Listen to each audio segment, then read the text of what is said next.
So President Biden is promising more aid for Ukraine in the fight against Vladimir Putin and his Russian troops. I'm bringing back Andrew Donaldson. Andrew is managing editor of Ordinary Times, and he's host of Heard Tell.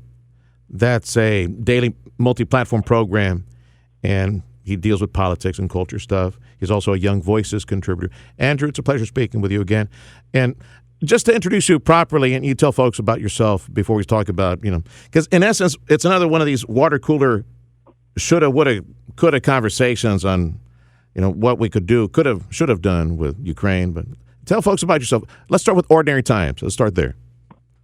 Yeah, we're real proud of it. Been around a long time, about 15 years. It actually goes back to the early days of the internet when there was discussion boards and things like that, right? Really talented folks. A lot of people at bigger name outlets now went through there originally, and we're really proud of it. Ordinary-times.com. Really great, talented writers. Happy to work with them. It's been a great outlet for me. And you mentioned Heard Tell. That's my show. Mm-hmm. People can find it all over the place, all the podcasting platforms, YouTube, and on terrestrial radio as well. So glad to be back with you again. It's been a little bit, but always happy to join you. And you're a veteran. Tell folks about your service as well. Yeah, I'm actually sitting in the parking lot of the VA because as soon as I'm done with you, I got to go into an appointment. So apropos, I was 12 years active duty until I had health issues put me back out. And I'd do it again in a second. And the military was, we're talking about things like student loan and debt thing.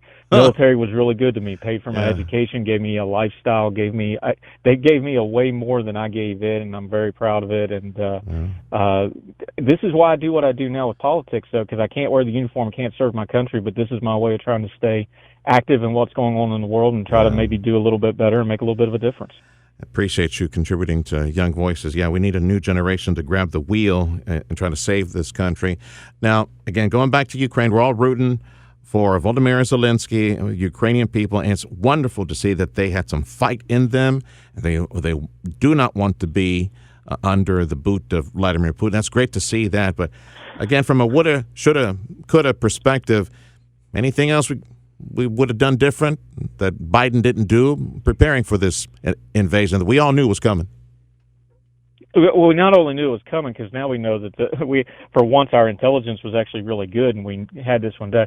Remember, they've been fighting in the Donbass and the separatist region since 2014 when Crimea went off, and we've had long-running, you can go back and look, we've had long-running discussions about how much aid we should give Ukraine to stave off Vladimir Putin. Remember, we had a little bit of a row over this involving the President Trump a couple of years ago, transcendently against aid to Ukraine. This is something that's been going on for a long time, so we could do a lot of woulda, coulda, shoulda, as you say, what we should have been doing leading up to this, but we are where we are now. There's nothing we can do but deal with what's at hand.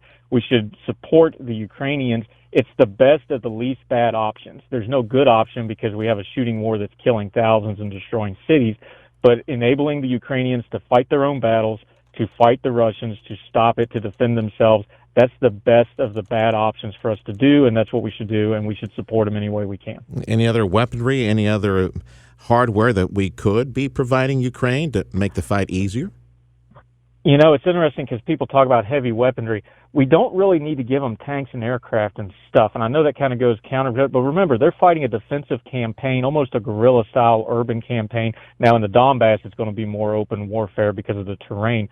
But what's working for them, if we start giving them heavy weaponry that requires logistics and requires support, they're not going to be able to sustain that. Now they're going to have the same problem the Russians do, where they'll have, vulnerable supply lines, logistical issues. We need to keep giving them what we're giving them: Javelins, Stingers, AA missiles. We're going to give them some old artillery. We're going to give them some old personnel carriers, stuff that's been in the reserve, basically cold storage in the reserve units is what we're going to be sending them. Europe is probably the better option here because they've got military-style hardware that they're already familiar with and can get it there a little bit faster. This is the stuff we need. We know what works. We've got 60 days of warfare now. We know what they're doing works.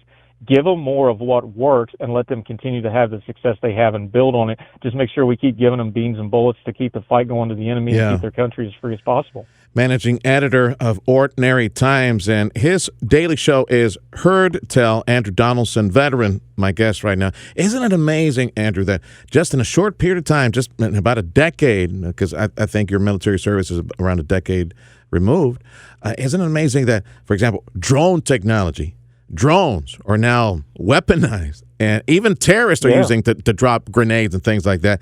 Those, I figure, a fleet of drones for Ukrainians that can be very, very precise and even provide intelligence and video back to the Ukrainians.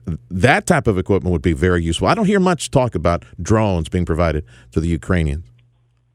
Yeah, they've been getting their drones from Turkey. They'll get some from us as part of this new package, I'm sure. There's other countries that have it. They've been using a lot of the Turkish drones, and they've been using them super effectively. You can go online. You can actually see some of the video imaging they have of what they're doing with it. This is the new warfare, and this is where the Soviet style, that they're kind of stuck in the 70s. You have these, multi-million-dollar tanks, and then 3 guys with a shoulder-fired weapon can take out your tank. And we're just chewing them up with it. The Ukrainians are just beating them to death with it. And they have drone strikes now. They're actually striking into Russian territory, getting some more of those supply lines.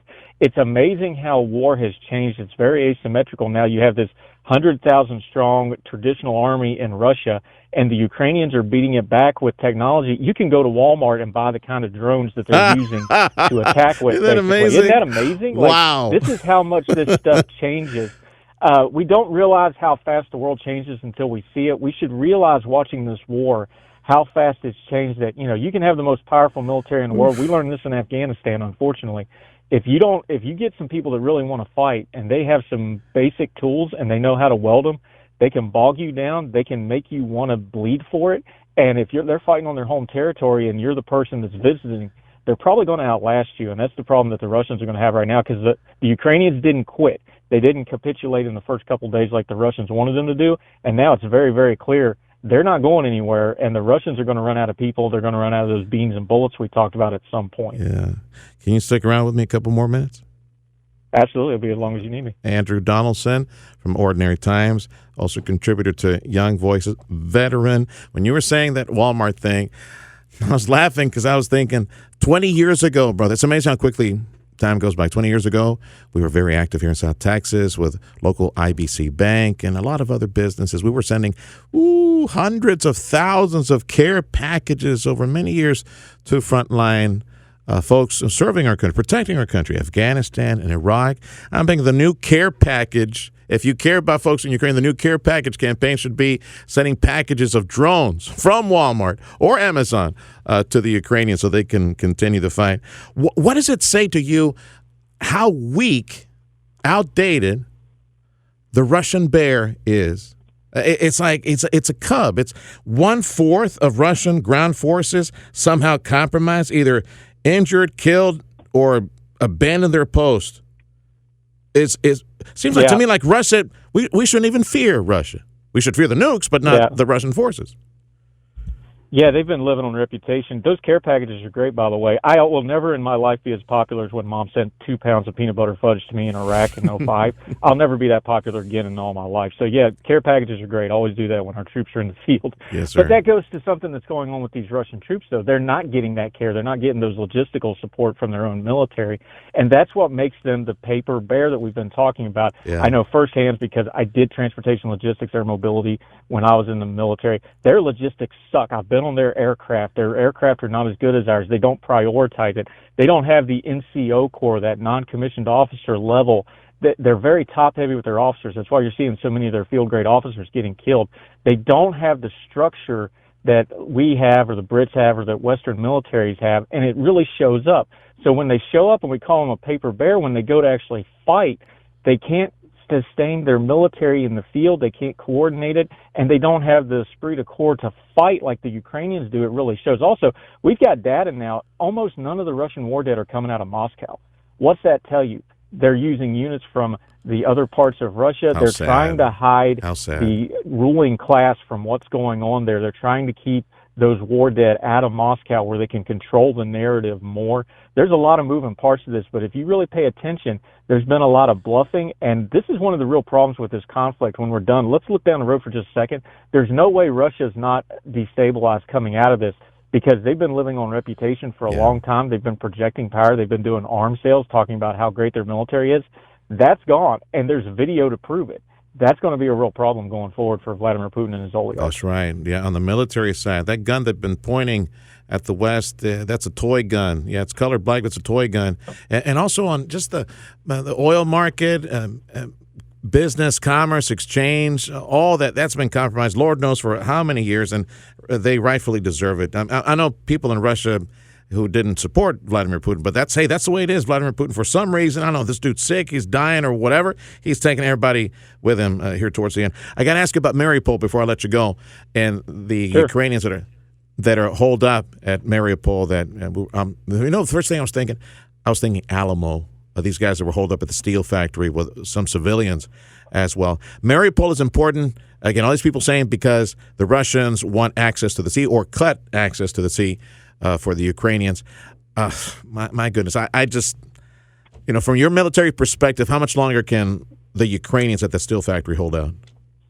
Not long. It's amazing because this is really the perversion of one of the core myths in Russia lore, which is the holding out in Stalingrad, the tractor factory in Stalingrad, and they held out against the Nazis and broke the Nazis at the tractor factory. This is like the perverse version of this, where now they're the people that are surrounding these people in the steel factory, and the order has come down from Vladimir Putin that they're just going to basically starve them out and kill them. They've enshrined them. They're not going to let anybody in or out. I don't think they can hold out too long. It's an incredible piece of bravery and desperation in a human story, but we need to never lose sight of how awful war is. This is the absolute blunt end of how ugly war is. You have civilians in the basements of these, underneath the factory, basically, the steel factory, and they're dying, and they're going to die, and the Russians are going to kill them either by starvation or bomb. It's terrible. It's what you just said, all that is the top of the hour news at New York and Washington, and the news directors and assignment editors and the top of the hour writers that put everything. That, not Johnny Depp and his poopy wife. What you just said, that should be the top of the hour news. That steel factory and the civilians starving hour by hour there. Andrew, it's a pleasure speaking with you. Look for him online. Heard Tell. He's with Ordinary Times and Young Voices. Andrew Donaldson.